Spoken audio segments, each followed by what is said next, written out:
Hello everyone, welcome to Six Sigma IES. In this video, we are going to discuss about what to do after prelims 2026.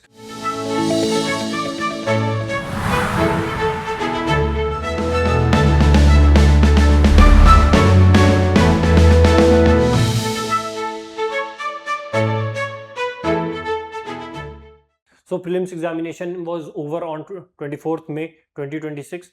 तो now there is a need कि हम जो है future planning अभी से start करते हैं. So before going into the future planning, now we are going to discuss कि हाउ वाज द प्रीलिम्स 2026. तो it was no doubt one of the most difficult papers. ये जो है prelims 2026 one of the most difficult paper था. ना सिर्फ difficult, it was an unconventional paper. Unconventional का मतलब कि जिन एरियाज से यूपीएससी ने अभी तक उतने क्वेश्चंस नहीं पूछे हैं, अब यूपीएससी उन एरियाज को भी टारगेट कर रही है, प्लस पैटर्न भी चेंज कर रही है.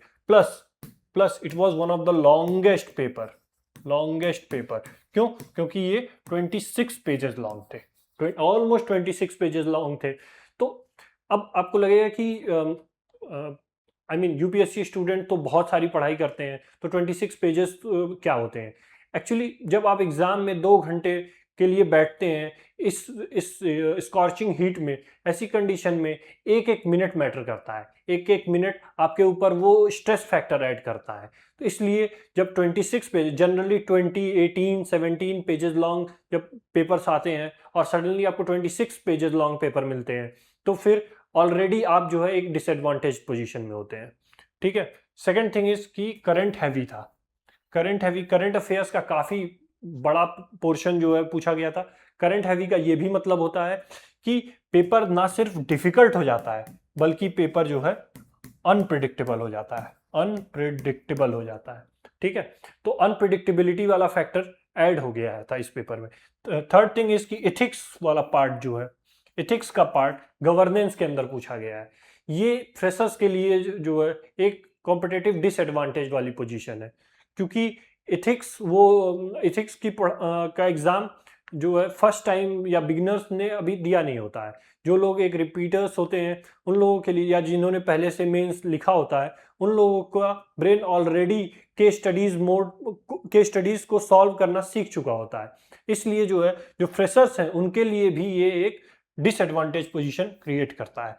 And last part is history. एक डोमिनेंट थीम थी और हिस्ट्री से ऑलमोस्ट 20+% पेपर आया था यहाँ से, हिस्ट्री से, और वो भी एंशिएंट का पार्ट ज़्यादा पूछा गया था. इसलिए जो है ये पेपर और भी ज़्यादा डिफिकल्ट हो जाता है. अब what to do next. Now we need to understand कि व्हाट टू डू नेक्स्ट. तो फर्स्ट थिंग कि अगर आप सीरियस कैंडिडेट हैं तो यू नीड टू रिलैक्स. क्यों? यूपीएससी ने ऐसा प्रॉमिस किया है कि वो नेक्स्ट फ्यू डेज में अपनी ऑफिशियल की रिलीज कर देगा. जब तक वो रिलीज नहीं करता तब तक आपके पास फुल चांसेस हैं कि आप आराम से जो है कुछ दिन रिलैक्स कर सकते हैं और अपने आप को प्रिपेयर कर सकते हैं mentally as well as physically for the next phase of examination which is mains 2026. Mains 2026 के लिए आपको physically as well as mentally prepare होना पड़ेगा. ठीक है. क्योंकि आपकी मेन फाइट जो है, आपकी जो मेन फाइट है वो है इन मेंस 2026. ओके. तो हमें वेट करना होगा और उसके बाद आंसर की का, और उसके बाद हम वो ने मैच कराएंगे. Okay. So third thing is कि एक बार जब आंसर की रिलीज हो जाएगी तो आई थिंक कि जब इन फ्यू डेज जब आंसर की रिलीज हो जाएगी and if you are getting over 75 marks, I am again saying this, तो आपको जो है रिगरसली और फुल ऑन तरीके से मेंस 2026 की प्रिपरेशन स्टार्ट कर देनी चाहिए. Even if you are getting above 70, even then you can start preparing for mains 2026.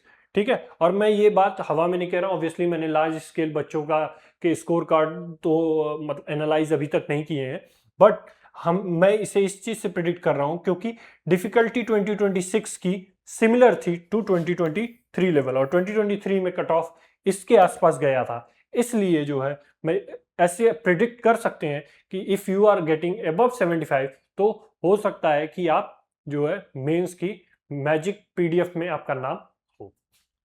ठीक है. प्रीलिम्स का रिजल्ट जब आएगा, कब तक आएगा? ये नॉर्मली जो है ट्रेंड हो गया है कि अब 14 to 15 डेज में वो आ जाता है. तो बाय 10th of June ऐसा एक्सपेक्टेड है कि इस साल भी रिजल्ट आ सकता है. If you have qualified considering the the difficulty level, unpredictability level, अगर आप क्वालिफाई किए हैं तो ये आपके लिए एक गोल्डन अपॉर्चुनिटी है, इसको मिस मत करिए, रिगरसली प्रिपेयर करिए और इंश्योर करिए कि इसी अटेम्प्ट में जो है आपका सिलेक्शन हो जाए। इस सिलेक्शन को इंश्योर करने के लिए हम भी आपकी मदद करने को तैयार हैं। हमने जो है आपके लिए एक mentorship as well as test series launch की हैं, mentorship programme and test series launch की हैं, ताकि हम आपकी स्कोर को मेंस एग्जामिनेशन में आपके स्कोर को एक कॉम्पिटिटिव एज दे पाए, ठीक है, और आपका सिलेक्शन इंश्योर कर पाए। तो अगर आप चाहें तो please you can join us, and for those people who are not scoring above 70 और 75, तो उन लोगों के लिए उन्हें दो काम करने हैं। पहला तो ये कि उन्हें अपनी प्रीलिम्स 2027 की स्ट्रेटजी को रिफाइन करना होगा।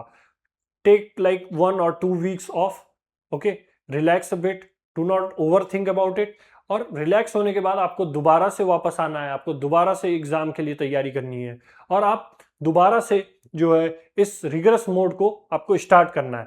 क्योंकि पेपर अनप्रिडिक्टेबल होता जा रहा है, इसलिए जो है स्कोप ऑफ एरर जो है वो दिन प्रतिदिन कम होता जा रहा है।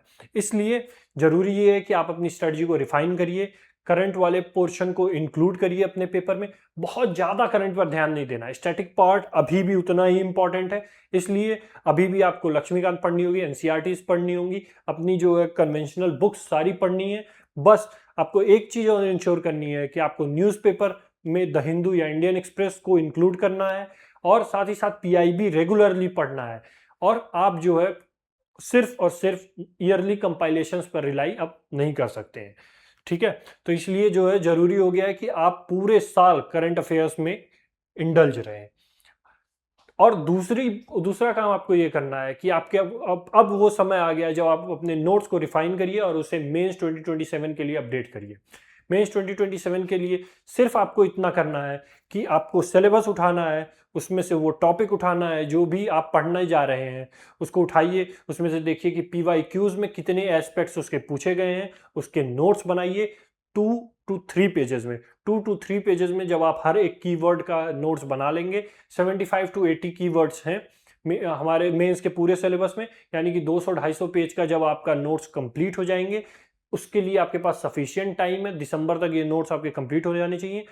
वो सिचुएशन होगी जब नेक्स्ट टाइम जब भी आपको मेंस 2027 में लिखने का मौका मिलेगा, तो you won't regret it and you will definitely be able to clear this examination, okay. तो अगर आप इस साल लिख रहे हैं तो ऑल द बेस्ट, अगर आप नहीं लिख रहे हैं तो भी आपके लिए ये जरूरी है कि आप इस एग्जामिनेशन में इंडल्ज रहें, एज वेल एज आप जो है प्रिपरेशन अपनी कंटिन्यू रखें, okay. All the very best to everyone, thank you.